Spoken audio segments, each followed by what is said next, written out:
Anorexia is not about control. This is a mental health crisis that affects women. Chasing silence. Please join me in welcoming Dawn and Kerry. Thank you all so much for being here in person and virtually. We are delighted to see you. I'm going to start just by reading the introduction of Unrestricted, and then we will start chatting and perhaps do a bit more reading down the line. You own everything that happened to you. Tell your stories. If people wanted you to write warmly about them, they should have behaved better.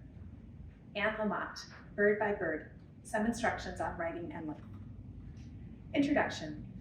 Sometimes life shares lessons quietly, employing whispers or birdsong, side glances, or distant memories stirred by the faintest hint of an ancient scent. Lessons in this subtle form come when we are prepared to listen, though we are not always prepared to listen. So life meets us where we are, delivering a more impactful message, more boom, less whisper. History shows that I prefer my lessons to arrive as internalized verbal lashings. At that decibel level, I begin to hear. I practice tuning my ear to the sweeter communiques to spare myself the harsher directives. It is a stumbling, imperfect journey. Anorexia nervosa isolates and kills like the true predator that it is, yet contrary to typical predatory behavior, it seeks the strongest, the brightest, the kindest, and the most capable. Anorexia craves the best. So first, it must weaken its prey with the most powerful weapon of all, thoughts. This predator usurps the logical processes of the mind, generating a Mobius loop of self-loathing. Starvation is merely a method, one that can further warp the mental faculties with its endless counting, denial, craving, restriction, allowances, guilt, confessions, and penitence. Anorexia nervosa orchestrates a complex death march of religious proportion. Ideas matter, and they guide behavior. In a state of crisis, expediency may mask the influence of integrated ideas and the belief systems they create. Still, the core of your philosophical underpinnings informs your decisions, no matter how blinded your visibility is into the process. Ideas about identity and worth are a driving force behind behavior, and by extension, personal history. Anorexia wrote several chapters of my story. My consort for many years, the most lethal of the scientifically classified mental illnesses. I know him intimately. This book is not scripture. One cannot simply pluck out a line or a passage and assume that it holds an exclusive truth. It doesn't. The book I hold in my hands is a journey of changing perspectives, of the in-the-moment existential truths of one person, me. By my 22nd birthday, I had cheated death twice. I then spent the next 14 years expecting the dark angel to drop in any time to collect on the debt. This book is not intended to provide tips and tricks on how to emaciate oneself. I am familiar with the mind of the anorectic, and I know that she reads memoirs and attends group therapy sessions, an awful idea for the record, to acquire new and secret methods of successful starvation. While I shed light on the waypoints of my psychological expedition during the throes of my illness and then through my healing odyssey, I will not provide a roadmap into the abyss. My hope is that my own story will meet you where you are on your journey and provide you a satisfying meal, not a self-absorbed and incomprehensible bite. The use of feminine pronouns in reference to the anorectic throughout this book is deliberate. The overwhelming majority of those who suffer from anorexia are women. Of necessity, women worldwide for millennia have become experts at translating information packaged for men for their own practical use, an additional daily burden with too often a significant gap in translational meaning, particularly as relates to one's own health care. This book wishes to reduce the burden on women, to require no gender translation effort from the young women suffering from this life-threatening disorder, to allow for as minimal a gap as possible in relatability. To the extent that other gendered persons suffering from anorexia are able to use the content of this book in translation to gain benefit and insight, it is welcome and embraced. This book seeks to unmask the construction and content of the belief system and the prime mover of the anorectic mind, the predatory monster, the hunter, the voice. In the pages that follow, I hope to remind you, in a more gentle form than that of my own experience, that we have all been placed upon this small spinning rock to be meaningfully present to one another. Never underestimate your ability to fundamentally alter another person's world. Like you, I read for far too many reasons to list here, but perhaps the primary one, aside from the feline, curled up, cozy, and consumed quality of a good read, is that I find my humanity again and again in someone else's story. The completely separate existence of another feels profoundly familiar and deeply informative about my own world and my most personal places. I count on this experience and lean into it like an old friend. We fear most what we do not understand. Sharing our stories opens the door to connecting with the other. Woven within each chapter are elements of the culinary and psychological worlds. The point of contact between these two lands is a familiar place for anyone who has tread into the darkly haunted forest of alienism. At the edge of this forest, I speak from a space large enough to hold a comfortable nest, layering branches and strings to create a dense platform on which I can stand, gain perspective, and call for more understanding, adding my birdsong to the cacophony of questions, spoken and silent, and the hope for life-saving answers. Your existence alone, coupled with love, the fewer conditions, the better. Patience, more than you think you have, and spacious awareness, soft focus, minimal distractions, holds the potential for the creation of miracles. Go all in on the beauty side of life. Just be prepared for the blissful fallout. The capacity of the human heart to love is boundless. Seize every opportunity to love boundlessly.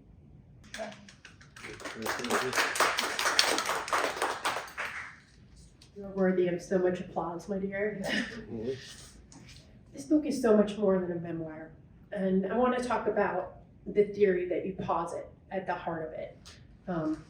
For those who haven't read it, this is a book that is one woman's journey, not just through anorexia, but familial relations, romantic relations, and so much more. But let's address anorexia, because for so long it's been seen as a very female-centric mental health crisis. And it's been posited that anorexia exists because women are controlling, want to control ourselves, want to control others, want to manipulate, we're superficial.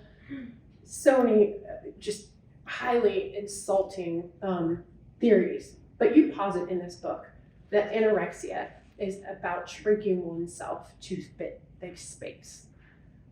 And I'd love to hear you talk about that more. Thank you, Kerry. First, I have to thank Kerry Garvin for being here tonight. One of the most extraordinary women I've ever had the pleasure of knowing. Thank you, Kerry. Without Kerry's midwifery, this book would never come to be. Thank you. Yeah. Anorexia is not about control. I hope it's carved onto my gravestone.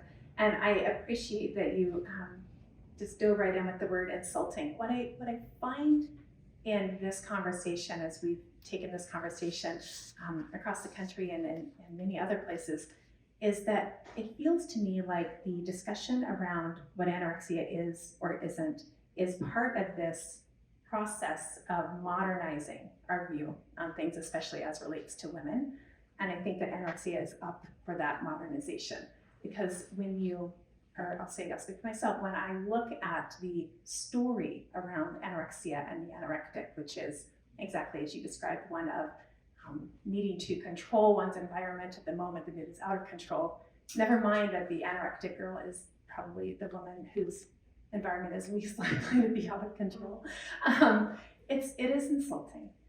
And I didn't know what it was, but I knew that it wasn't that. Mm-hmm. Having been told that when I was going in for medical appointments along the way, it didn't feel right, it didn't resonate, and it frustrated me. as I started to write the book, I came to this understanding for myself, and it seems to resonate beyond anorexia, which is lovely, that anorexia is not about trying to control anything, not even yourself. It's a shrinking to the space that you're allowed to take up in your life. I would love to hear your journey as a survivor of anorexia, and how you came to this realization that this isn't about me trying to be controlling or domineering. This is about kind of pressure from the outside world, from outside forces, from other people imposing themselves on you. And so much of mental health crises and medical diseases have only been researched or practiced upon men. And this is a mental health crisis that affects women 10 times as much as it affects men. And I'm curious also to hear, why, what you think is at play there, why it affects women so much more than men. Yeah, it's such a great question. I think it's surprising to a lot of people to learn that ratio. It affects 10 times as many women as men. And the statistic that anorexia is the deadliest mental health disorder. I think people find that to be fairly surprising, and I think that's because we don't talk about it very much, and you would expect the deadliest mental health disorder to be talked about quite a bit, but it isn't, and it really never has been.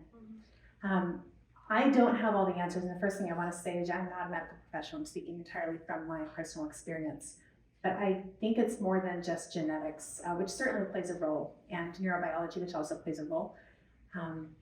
As to why women are so much more frequently affected by this devastating disorder. I do believe it has a lot to do with the social pressures, and not from a superficial perspective. And in a moment, if it's okay, I'll read a bit into chapter 1, which might give a bit more context around kind of the theory, and then we can really flesh it out from there. But yes, I think there's a lot more at play here than comparison or even social media or those things that certainly aren't helping, but they're not the compelling driver for essentially starving yourself to death. That has to be something bigger. Well, I mean, there's so many devastating reports coming out that our girls and our young women are facing devastating suicide rates, devastating levels of depression and anxiety. And in reading so much material on this, it seems that a lot of people want to point to social media and say, no, it's about girls being superficial. It's about comparing themselves to others, and that making them feel bad about themselves. And I feel like that's addressing a symptom of our patriarchal society rather than that would be a more successful inlet to addressing and treating these mental health crises. I'm curious how you feel about these devastating statistics that are coming out about young girls and women and these increased suicide rates. Anorexia has existed since social media was like tribal gossip. Yeah. And probably at the same rates. It has nothing to do with that. I think there are escalators on a lot of mental illness challenges in the world right now, and social media is certainly one of them, but pointing to it as a cause is missing the entire point. I know you and I have been in conversation for weeks now about a report that was released by the CDC recently. They filed this report on a cadence with high school students, and the data that's come out of the most recent report, which is available on any of your major news outlets, is terrifying. It's shocking. So it includes data like this. The data was pulled in the fall of 2021, and it queried high school students, and for this particular data set, high school girls in private and public high schools across the U.S. And again, they're comparing two cohorts on a regular cadence. Separate from that report, let me just start with this: the incidence of eating disorders increased 60% during the pandemic. Yeah, and so we're dealing with that right now. But within this report, we learned that 24% of girls have created a suicide plan. 24%. Not just ideation, a plan. 13.5% of them have been sexually assaulted. there might be some relationship there. And 6 out of 10 reported sometime in the last set duration of time that they lost interest in activities that they liked, which is obviously like a cardinal sign of depression and the later cascading mental illnesses.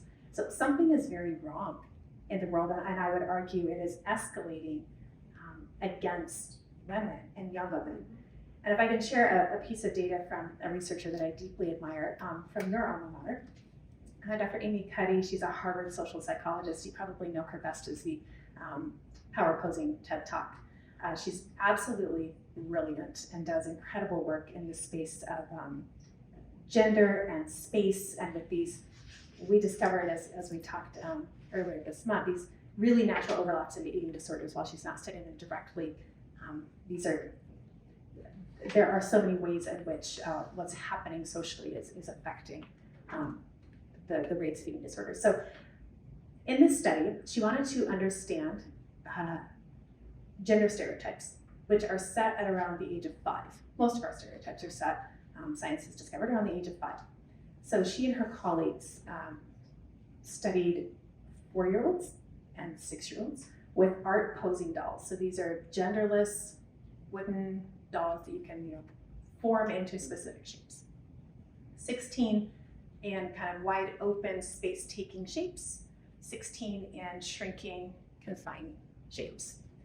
At the age of 4, the majority of the children identified these genderless wooden dolls according to the shape. So boys take up space, girls shrink. By the age of 6, it was 100%. Wow. That should scare the crap out of all of us. Yeah. 6-year-olds identifying this as a woman, this as a man, genderless art posing dolls. So my thought is, from that research and others, that we integrate these ideas that we should be small very early on, that we should shrink in physical and every other way to make space for those who are frankly taking up too much space. That's my argument in the book. Space. It's mine.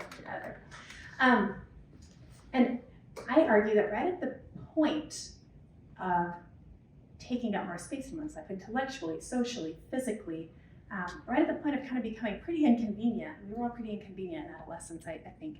That is the onset point for most anorectics. And of course, that onset is shifting earlier and earlier, which is also a problem. But right when you are to begin to individuate and fulfill whomever you are to become, that is the point at which, for whatever reason, and I certainly have ideas about that, you choose to start to shrink. I would love to hear those reasons and what you felt that was your onset on your own journey. And I know, spoiler alert, like we should all read the book and discover it, but in this discussion, I'd love to hear about your own journey. Yeah, I'll give a little bit of context and then I'll read because it'll give a bit more color. I think that every young woman has her own reasons, and honestly, society is enough. It doesn't have to be some overbearing figure in your life, though if you have that, I would argue you're probably going to have a harder time. For me, it was a very strict religion from a very young age that didn't seem to care too much about what men were doing, but cared a lot about what women were doing. I had a father who was diagnosed as a narcissistic sociopath. That is not something I call him, that is a clinical diagnosis, and that is very space-taking, one can imagine. And it essentially taught me that I was worth nothing except in as much as I reflected well onto someone else, and of course, in my case, onto a man. And I think those two things, and with a whole lot of social pressures and expectations thrown in, were enough to flip that switch, whatever that genetic trigger is. Do you have any questions from the audience? Because I know I could talk to Dawn forever. Yes. I have a question for you. So as I'm glad that you said what you were saying about taking up space, because as men or as young men, we are taught, from ground up that, you always have to be bold and you always have to be big and take up space. So, and there's always this shift in our mind that, you know, when we feel like, okay, I'm a man, and you know, even how I'm sitting right now, I'm sitting legs wide open, I'm taking up space. When was that shift in your mind of when enough is enough? You know, because it's about, you know, I'm sick and tired of being sick and tired. When was that shift? When did that shift happen in your mind, and what was your first thought, if you can speak on that? That is a beautiful question. So the question is, from a man in the audience, sitting like a man. Is it called a band spray? Yeah. Right. Noting that that's training for young men, and I think that's a great part of the conversation. You know, that is how men survive in this world. We all have our way, right? And the question was, at what point, and correct me if I'm wrong, but at what point did I, in my space shrinking, decide that enough was enough, that I was sick of being held to this smaller space where, you know, when I felt like obviously I should take up more. In so many ways, again, this is not just physical. I love that question. I think this kind of ties back into the religion, and that's not the moment that I had the recognition, but I think the reason it was so difficult to have that recognition is that, and I'm not trying to dog on any specific religion, but I was raised in a religion that held my behavior so captive. I wore only skirts until I was 17. You must sit a certain way. There would be no comfortable like spreading wearing skirt. And in so many ways, like what I was allowed to wear and do and say kept me very contained. So I think that template was poured, you know, in cast in bronze, and so it took me quite a while to have the thought that enough was enough, because I was so well trained. My enough was enough, and I think there were several of them. And this isn't necessarily exactly when I got well from anorexia, but just it is wrong the way that I'm being held in the world, was in relation to my father. Was just feeling like I mattered only in as much as I made him look good. I remember there was an evening, and again, not trying to dog on dad or religion, but just getting real honest here. There was an evening where I had been laid off, and I had had the pleasure of laying off my team after being laid off. And I was quite exhausted, and I promised my dad I would go visit him, and he was staying 2 hours later. So after all of that, I drove up to visit him, and I didn't bother telling him any of this story. I knew it kind of wouldn't matter, but I was pretty exhausted, and it was pretty late at that point. And he started telling a story that I'd heard many times before. That was kind of the like, why I'm very important to the world story now. And I literally fell asleep sitting here, which I kind of loved. And he was furious, like, do not fall asleep while I'm speaking. And I was just like, well, then use my time with respect, you know. And I think that was one of several moments where I just realized I am nothing in this world. And then I could translate that into other places in the world where I could tell that I was expected to both be exceptional and take no credit for it, own it not at all, shine not somewhere else, shrink, and continue to be exceptional as you're just being pushed into a corner. Thank you. I think that's actually a great segue into your next reading, Miss Dawn. I didn't know I would ever tell that story to Lindsay.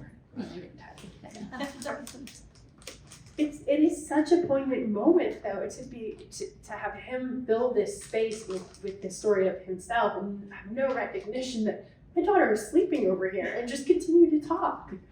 Yeah, it's a beautiful moment.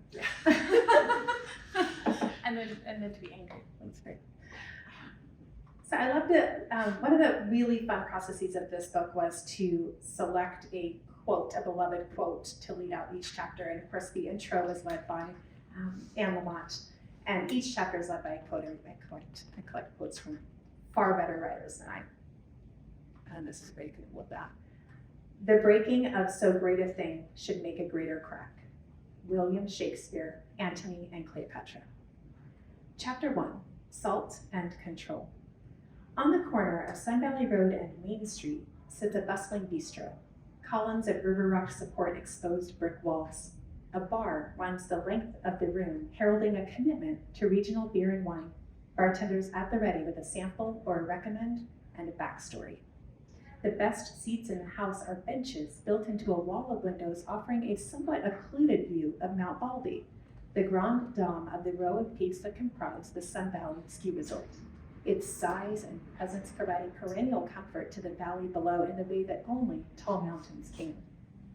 Covered with a thin cushion, the benches form a U of right angles.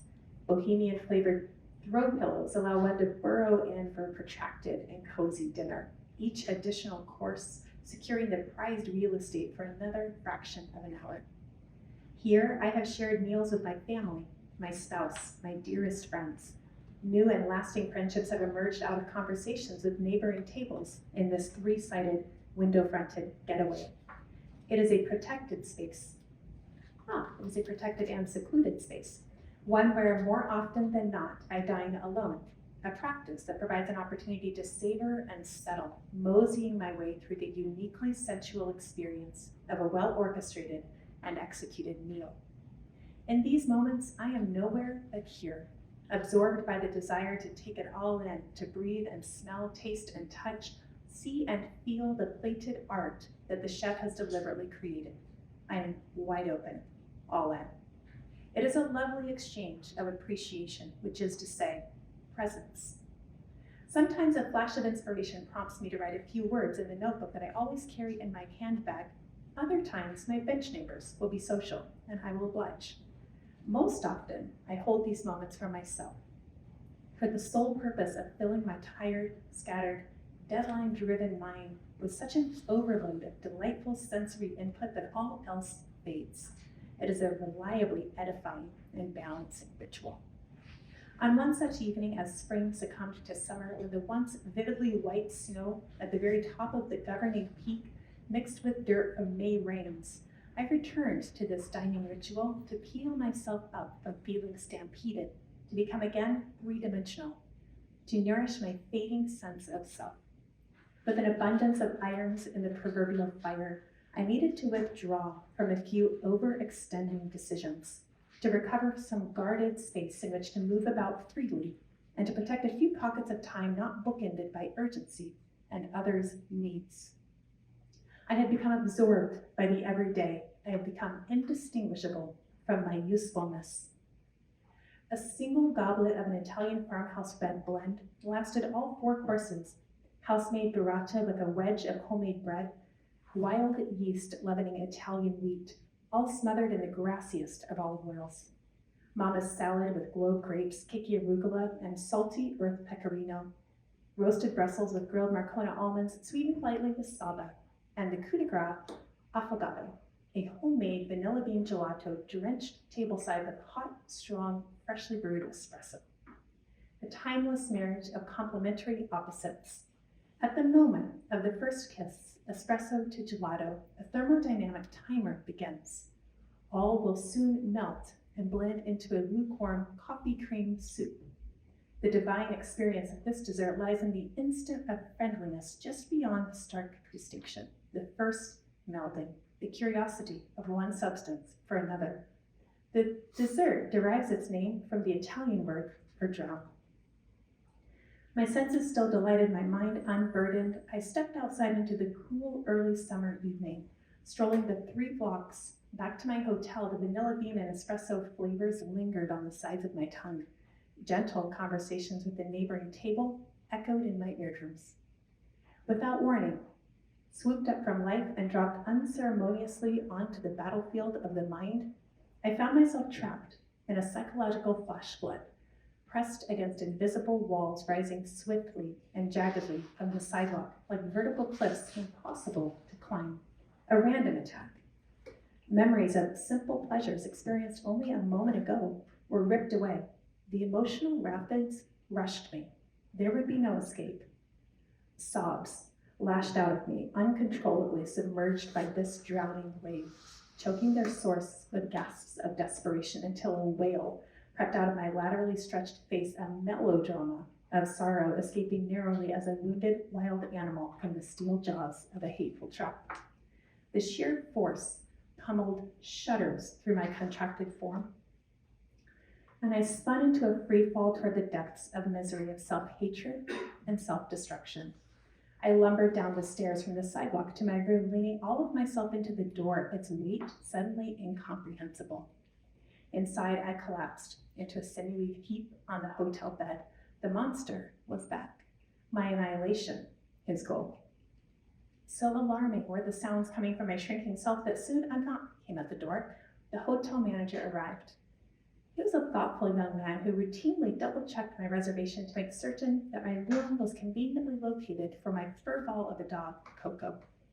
Traveling this time without my beloved puppy, I still booked the ground floor, sharing a thin, old wall of the ski-bum hotel with the room reserved for the overnight staff. He had no doubt heard every terrible sound. I cracked open the weighted door, present enough to feel a tinge of embarrassment, but without the faculty to shift my current heavy reality. Someone died, I croaked.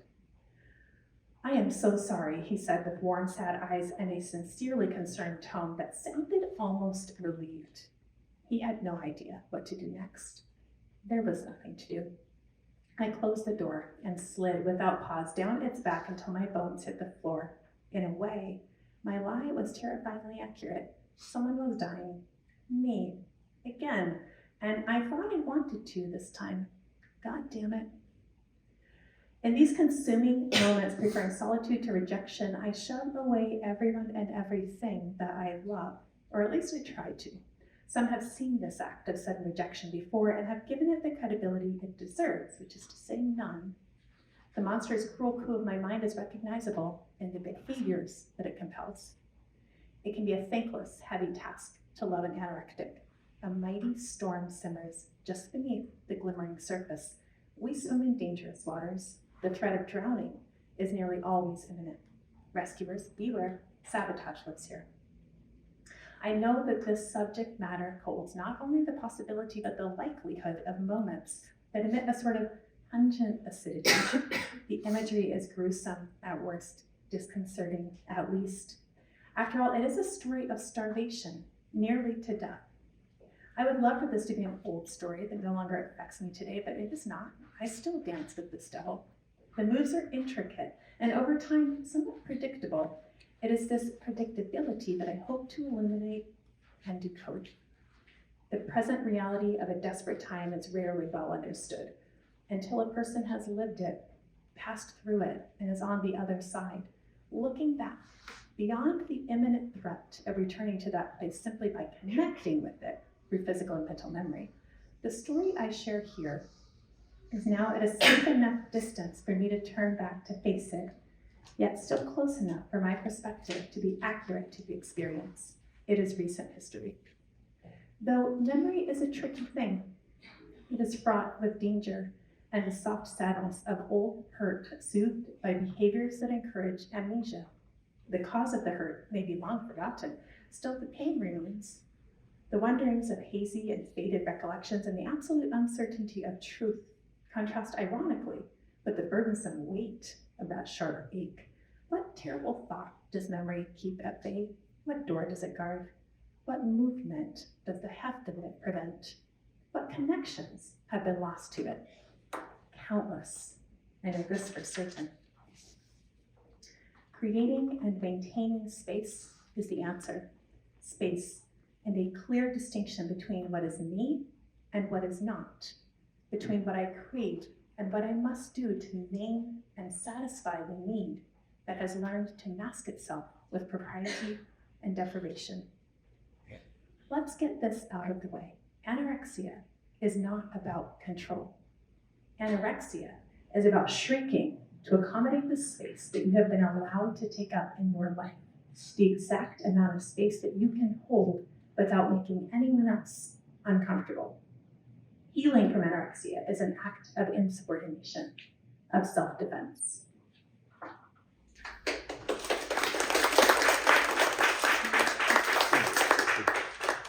Sorry to have interrupted your gorgeous prose. My coughing fit. But thank you for reading that, Ms. Dawn. And Okay, something I've noticed throughout this book, of course, since I've read it many times, is how much I salivate throughout this book. And of course, Dawn was a professionally trained chef, but as you were reading this, to go from that almost like food euphoria of like the avocado and the gelato and the burrata, which is one of my personal favorites, to that devastating feeling of basically experiencing a death all over again.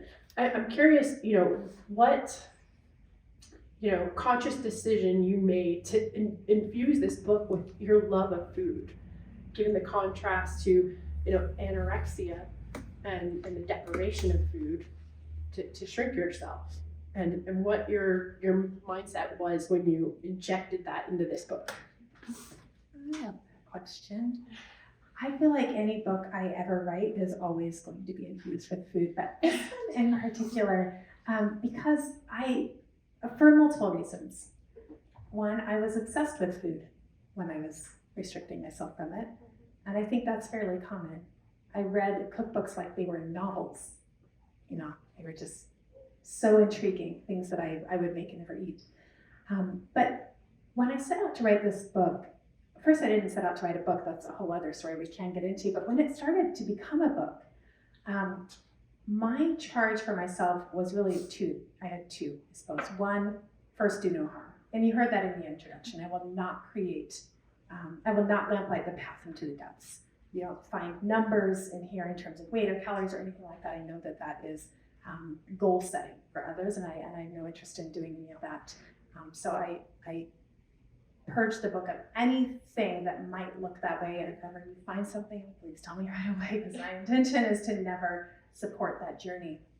But I also, the second charge, wanted to be completely honest.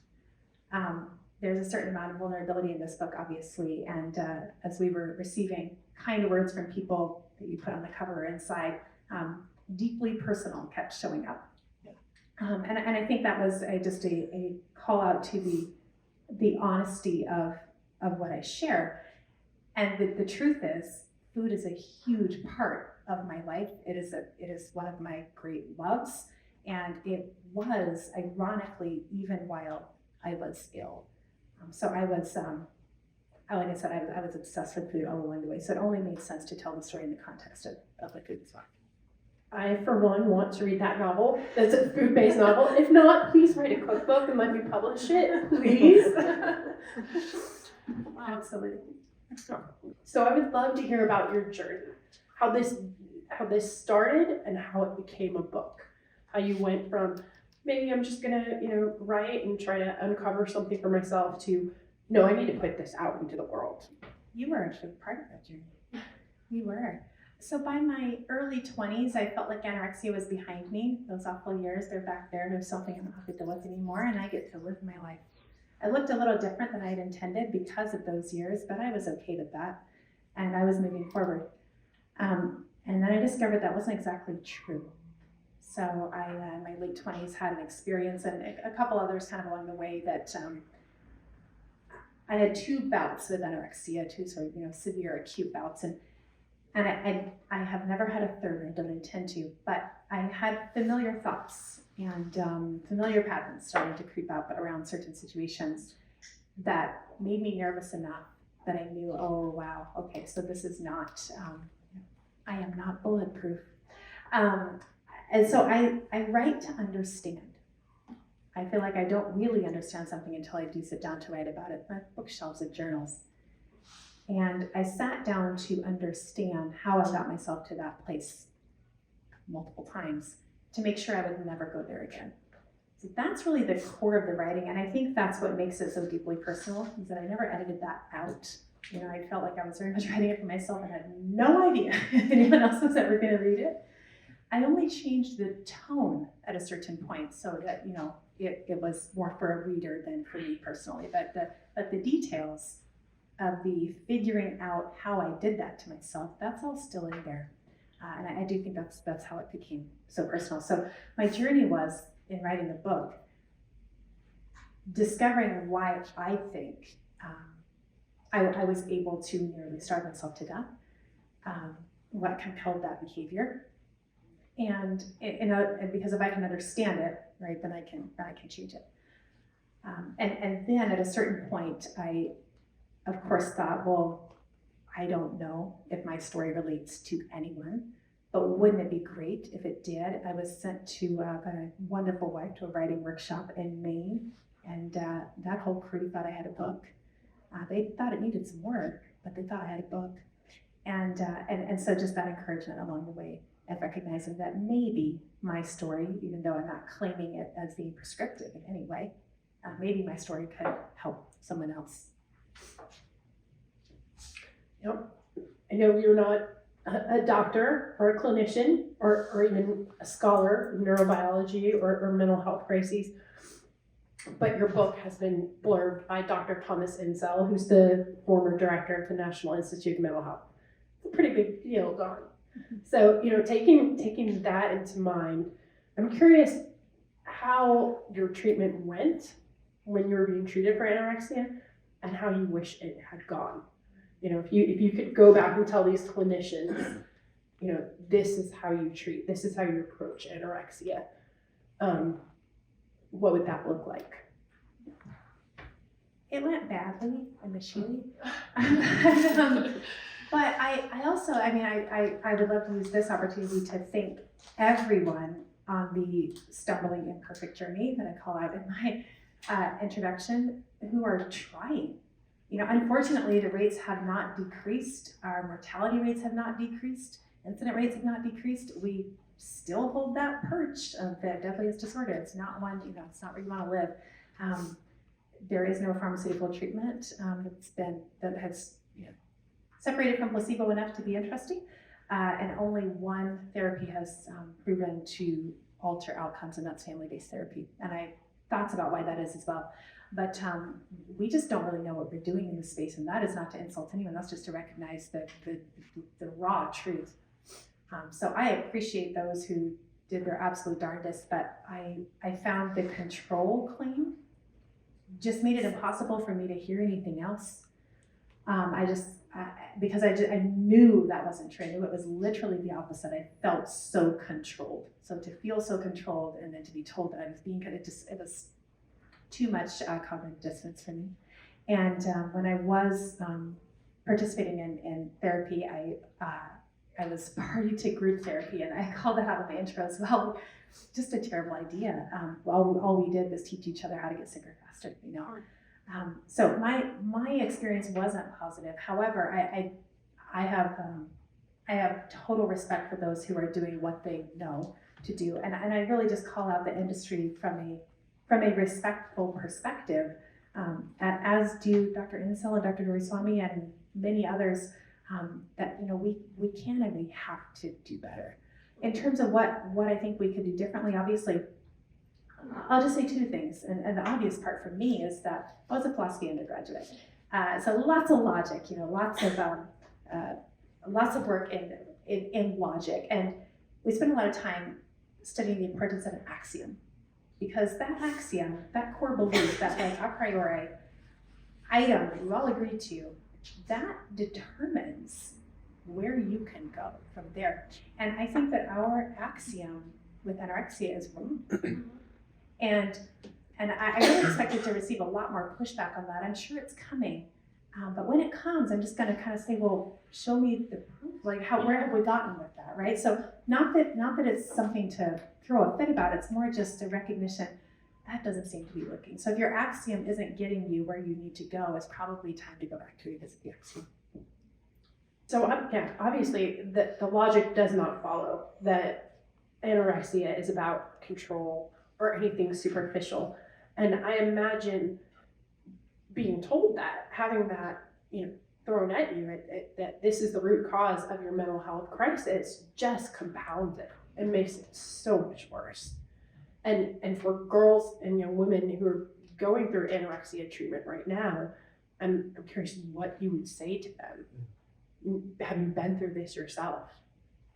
Yeah, it does compound it. And that's, I think, the risk, is that the very person who is charged with bringing you back from that brink, you simply have a break of trust. And your parents, my mother was phenomenal. Like, her heart 100% in the right place. If she sought out any information, she was reading that is not control, and these are the behaviors, and they're manipulative. And one of the docs in my intro here says, we thought the proper treatment was to fight fire with fire by trying to stamp out the obstinance of these suffering young ladies. We could not have been more wrong. That's again, it's not just coming from my head and my experience. This is how clinicians have been trained. So what I would say to clinicians, what I would say to a person dealing with anorexia, what I would say to clinicians is first, thank you. Thank you. Medicine's not a perfect science. It's not, we're all learning. Thank you for stumbling through. I would find it very frustrating not making the kind of progress I would want to make if I were committed to that path. So first, thank you. I think a little humility in the face of the data would be very helpful. Not that there's arrogance, but we have to change it, and you're only going to change it if you can kind of have the humility to step back and say, okay, maybe we need to look at this differently. So I would ask clinicians to both exercise some humility, knowing that whatever we're throwing at this right now is not working, and to listen, to really listen. That article that we were looking at earlier today and weeks ago when it first came out, the final, it's in the Washington Post, the final line says, as a girl is saying, I wish that adults would take girls seriously. I just wish they would listen. I think that would go a long way. For the young women, I have a lot to say, but I'll keep it brief, because I think it's really just this. You are enough. You're enough. You came that way. You're always going to be that way. You can't break that no matter what you do. You are enough. And you are worth every ounce of the effort that it will take to get you from where you are now to a life that's worth living. And you are worth the effort, and it is worth the effort. That's what I would say. Are there treatment centers, or are there doctors who are following this path of, no, we've got this all wrong, and to a great devastating detriment of girls and young women in this world? Are there doctors or treatment centers that you're in touch with who are reapproaching this? I think there are some folks doing things brilliantly. So family-based therapy has been shown to be beneficial. That's really tricky depending on what kind of family you come from, if they're going to participate in family-based therapy. There's a little limit there. That would not have worked in my family, I'll say, just because, I wouldn't have had the family there, right? So my mother absolutely would have been there. But the problem wouldn't have been there. So, but family-based therapy has been shown to have positive outcomes. And from my humble perspective, because I don't know, but I think it has a lot to do with the final step of that process, which is the entire family fully supporting the individuation of the person, very specifically supporting her independence. I think that's what's missing for a lot of young women going through anorexia. So family-based therapy is beneficial. I think it's tricky because let me say that a couple other folks who are doing great things, and I want to talk about the challenge of treatment, because it's a real challenge. It is not easy to treat. There's a reason that we haven't gotten anywhere yet. And it's not just because people think are controlling and obstinate, though that's really not helping. Dr. Walter Kay out of San Diego and his entire group there, they're doing beautiful work. That was the first lecture I heard that didn't feel insulting. That's when Dr. Walter Kay was speaking. There's a company called Compass Pathways that has just launched their phase 2 clinical trials in anorexia behind their very successful trials of treatment-resistant depression with psilocybin. They're paving that path, thinking, hey, this powerful weapon, thoughts, they create ruts. What if we could really just, unlodge that and be tuned into the subjective experience of the patient, right? Rather than kind of the objective experience of the clinician saying, this is how you're doing, what about the patient telling us how they're doing? So there's some really great work being done. I was going to say something else, but I can't remember. Yes, we have a question. When you think about, let's say, for instance, all of the industries that we have out here, and especially speaking to the fashion industry, right? It's a multi-billion-dollar industry where and really focusing on the young ladies that are models and how they're groomed. You kind of already spoke to it about what you would say to, these young women who are experiencing this, because I honestly believe, and I think we all believe, that a lot of these young ladies are suffering in silence, and they don't necessarily, I mean, maybe you can see it, but then, you know what's going on, but nobody says anything. And I was going to ask, what message would you give to those young ladies? But Kerry already asked, kind of that question. You already spoke to it, but I just thought it was a pretty interesting thought of how big that industry is, and they're getting better, obviously, but still, you still have young ladies that are still experiencing that, and I just, your message to them. That's all. Yeah, the question is, what message would you give to young women who are experiencing this, and particularly even those in industries that are kind of known for it, right? You have fashion, you have dance, gymnastics, you have other long distance running, right? You have these places where you have honors programs, right? You have exceptional accomplishment areas. You have these spaces where maybe there's some higher concentration of this behavior.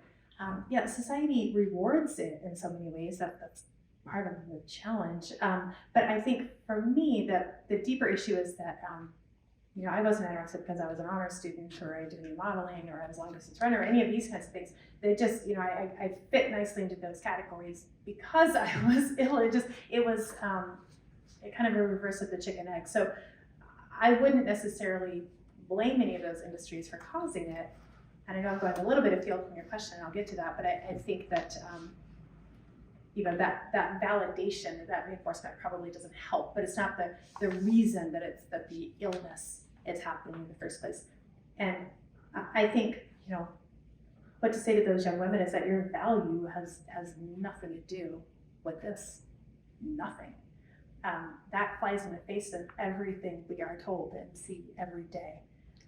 But I think when a young woman finds her worth in her process of becoming independent from those who are relying on her to kind of shine her light onto them, it gets a lot easier then to believe that your value isn't based on something external and superficial.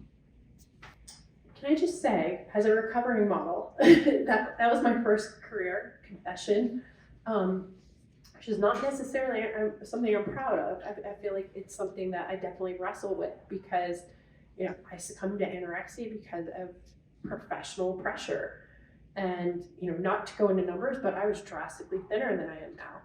I wound up in the ICU because my intestine collapsed in on itself. I wound up in the ICU because my heart was eating itself. My muscles were eating itself. I feel like this is a book. I really needed this book at that time. Where was I going with this?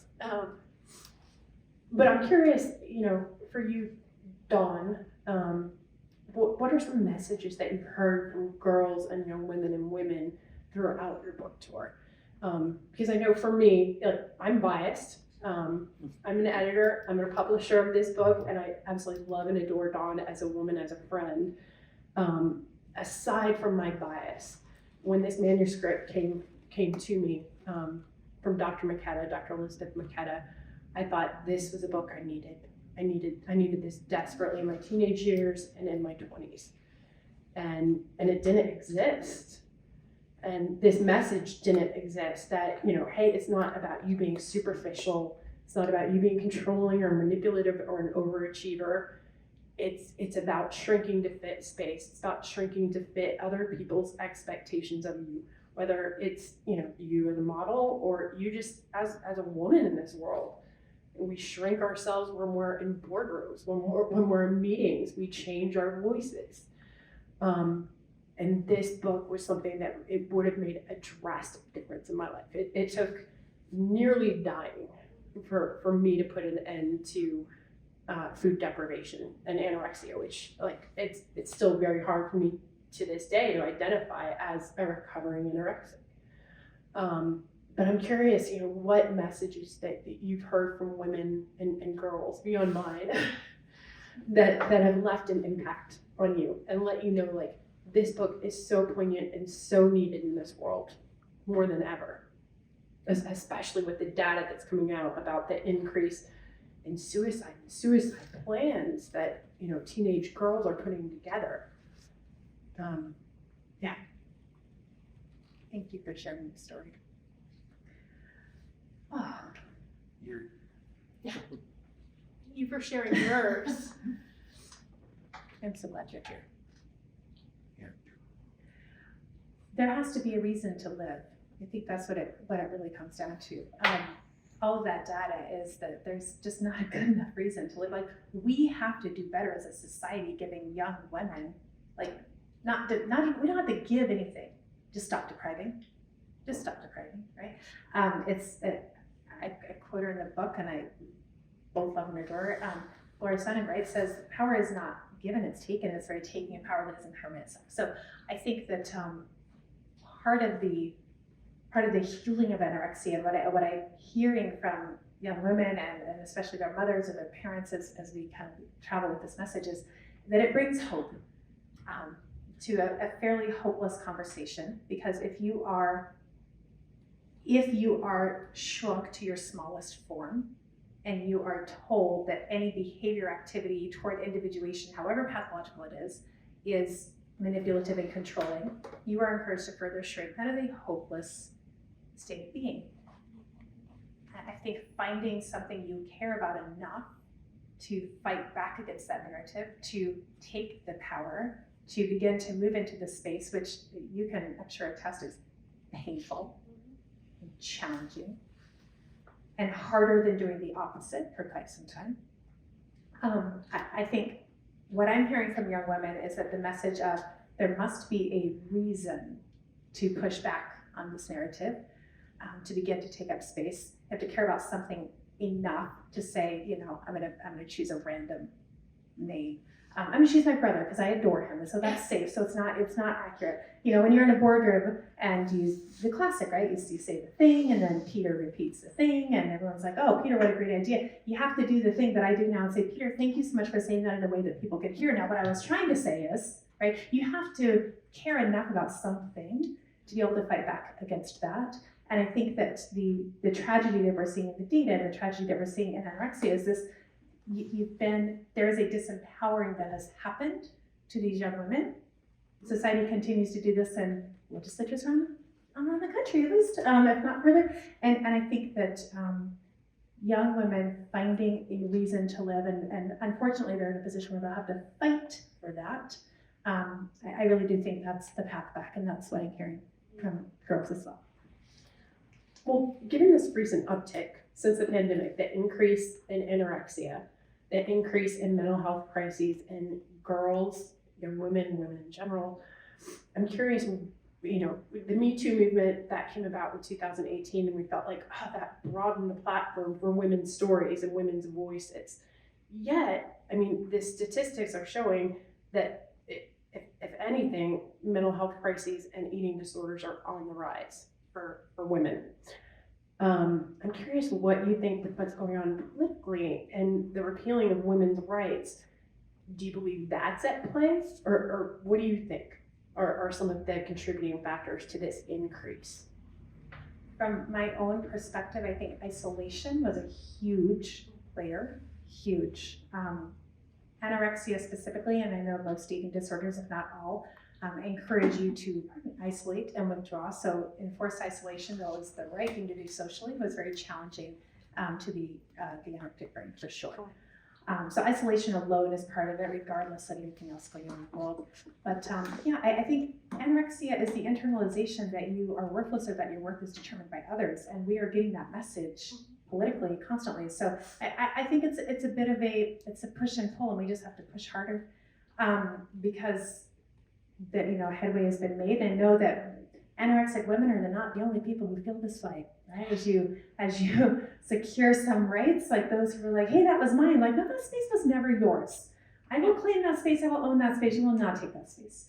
I think that for me was my own personal process, was to, summon the bravery, endure the pain, do all the things to go from here to here. Hold that. You get pushed back in everywhere. Like, hold that. Okay, I'm gonna go here. Okay, hold that.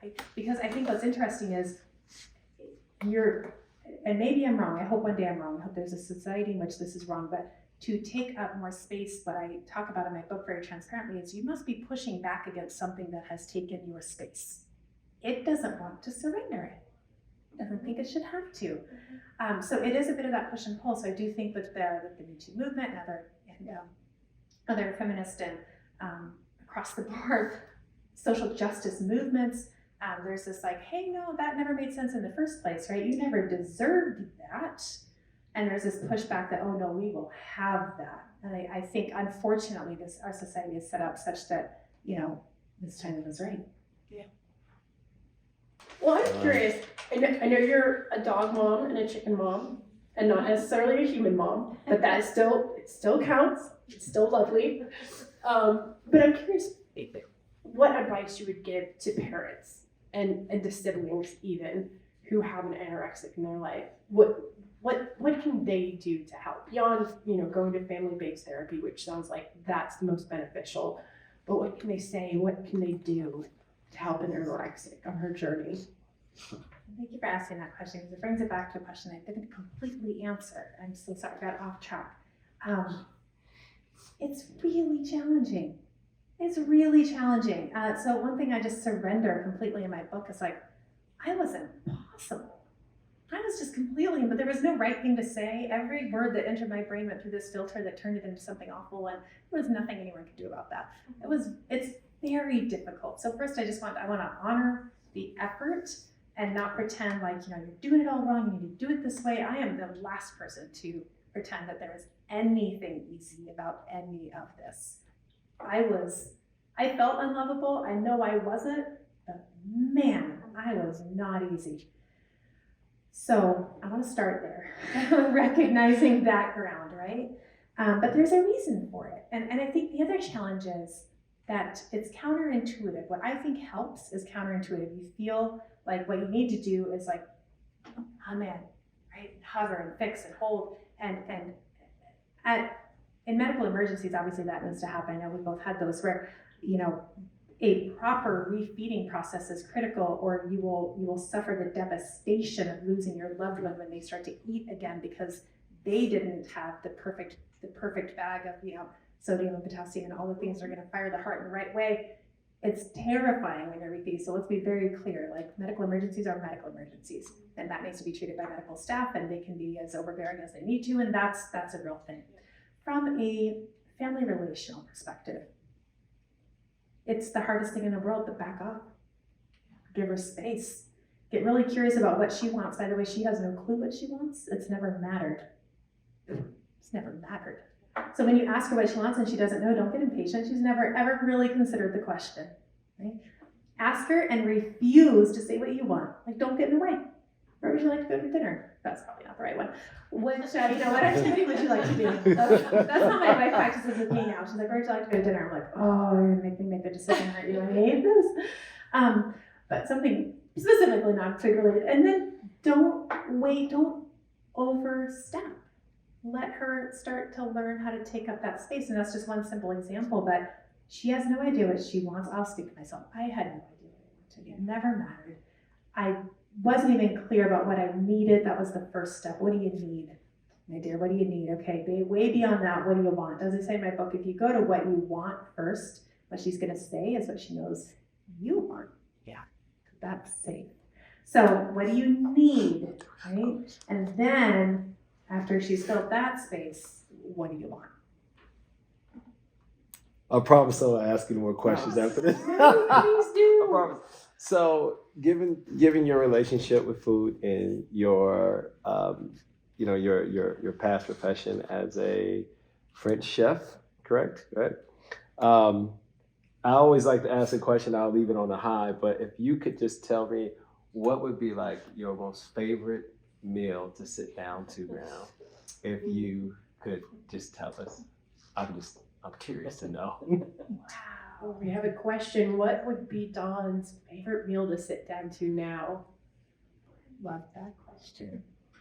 I've always said, even when I was cooking professionally, that it's never about the food. Anorexia is not about the food. Cooking's not about the food. It's about, when I was cooking, it was about the conversations that happened around the dinner table, right? And the way that it brought people together and the community relationships that are necessary to actually create a good meal. And I loved that of it. I would like to say I like really simple things, and I do. If you're asking for a favorite meal, it's probably going to be something complicated and multi-course. I don't know though. I was just having this conversation yesterday, like a French baguette, like slathered with creme fraiche and like chunks of fig jam on top. I mean, that would send me straight to heaven. That's pretty delicious. But I could keep us here all night listing my favorite foods. There's a lot of good recipes in this book. I'll just say that. that was one aspect of the book I loved. This isn't a book just about anorexia. It's about romantic love, familial love, and also platonic love. And your friend Emily, who is a huge support in kind of bringing you back and opening you up and filling you up with love and with food. And, I'm curious if you can speak to that a little bit, but how a friend of an anorexic, can hold space and can kind of open up the world once again to an anorexic. She did it for you. And she wrote a beautiful, beautiful prologue, or epilogue rather, in this book that everybody should read. Thank you for that question. Yeah, I am here because of Emily T.C. Parker. I would not be here without Emily T.C. Parker. I would never have survived that journey. She did write the most gorgeous epilogue, and Dr. Katerina Malievskaya wrote a beautiful prologue. And as I say, like, you should bookend your book with people who are much better writers than you are.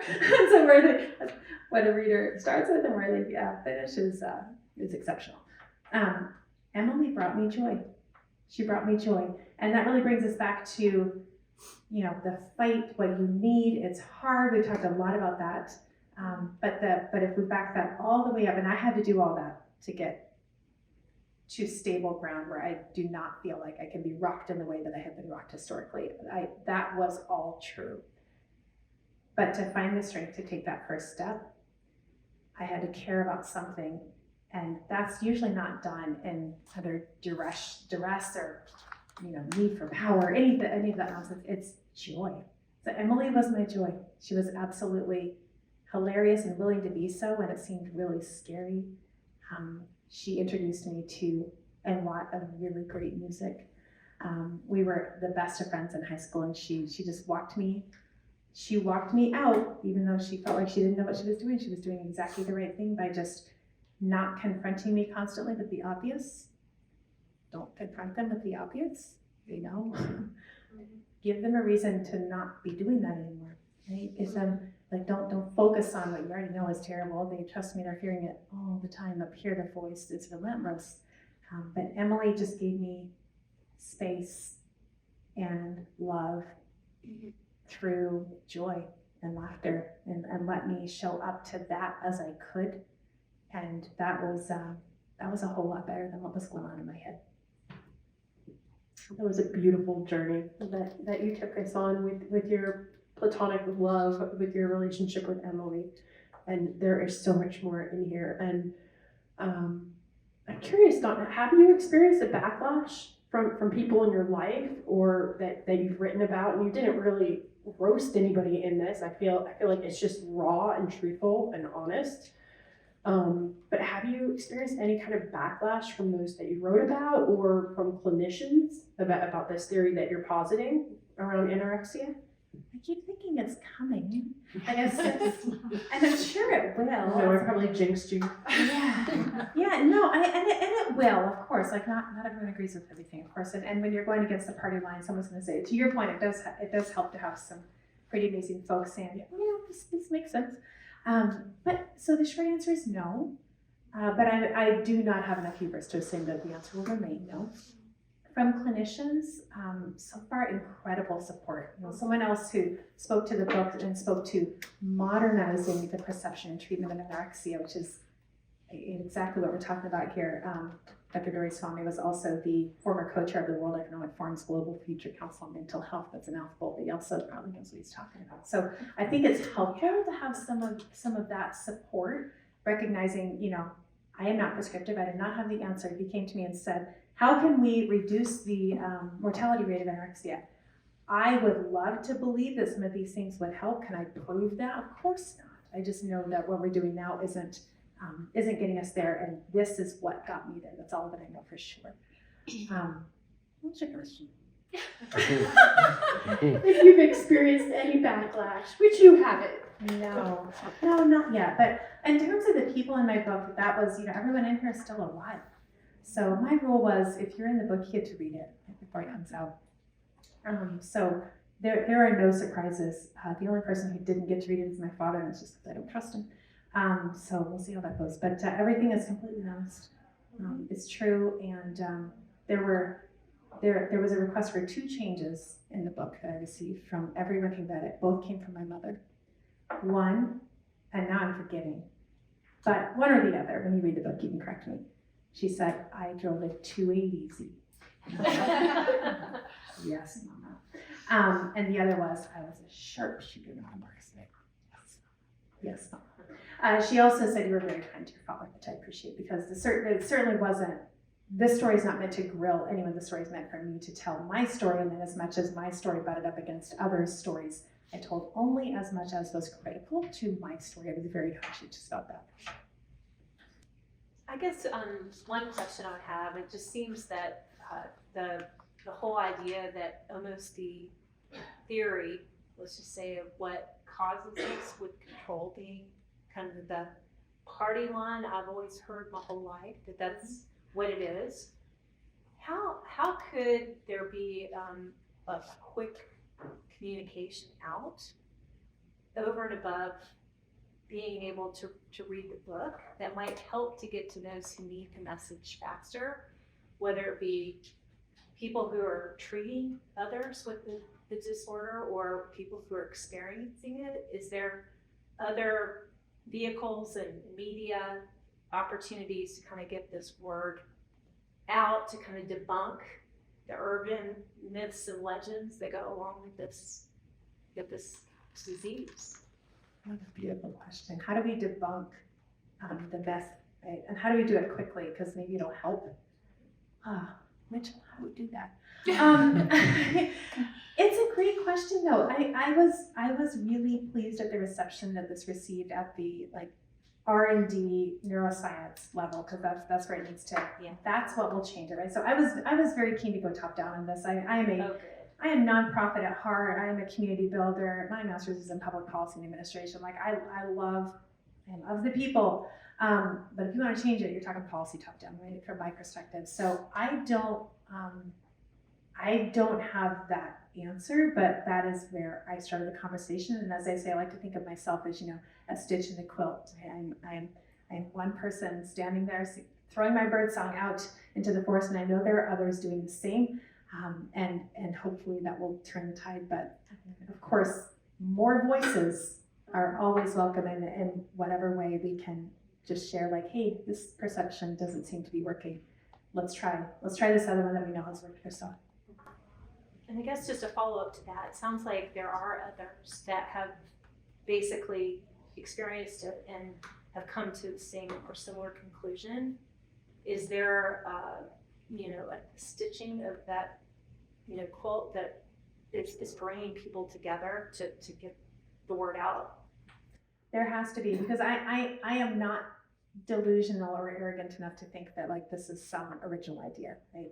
I have not heard it or read it anywhere else, but it must exist all over the place, because that is how history works, right? So I'm putting my voice out there as loudly as I know how to and as loudly as I can, and looking for those others saying the same thing. And then you have folks like Dr. Insel and Denagi and so many others doing incredible work, on the ground and from a policy perspective. But yeah, the more voices, the better. And you can imagine when I get off this tour and sit down for 1 minute and put my feet up, Stephanie, I will definitely be looking for those collaborators. I've found a number of them along the way, right? Dr. Amy Cuddy is light years ahead, not from necessarily the perspective of eating disorders, but it completely applies and it answers so many questions. There's so many researchers, who will be relying on to change the message. So much work is being done. Yes, I am under no delusion that I am just the lone voice. Just from a patient perspective, as honest as I know how to say it. All right, I'm sure you will all join me in thanking Dawn for being so vulnerable and so courageous in writing this book, and beyond being your editor and your publisher, being a woman who has had to shrink in spaces, being recovering anorexic, being a reader. This is a delightful book. This is a book that is going to make waves in this world. It is a landmark memoir. It has done wonders for me. I'm sure it's done wonders for women who've come out and heard you speak already, but those who've read your book. I am incredibly grateful to have played a small part in bringing this book into the world, and thank you. And I can't wait to read your next book. Next book. You played a massive part, Kerry. Thank you so much. It's been a pleasure to be here. Thank you, everyone.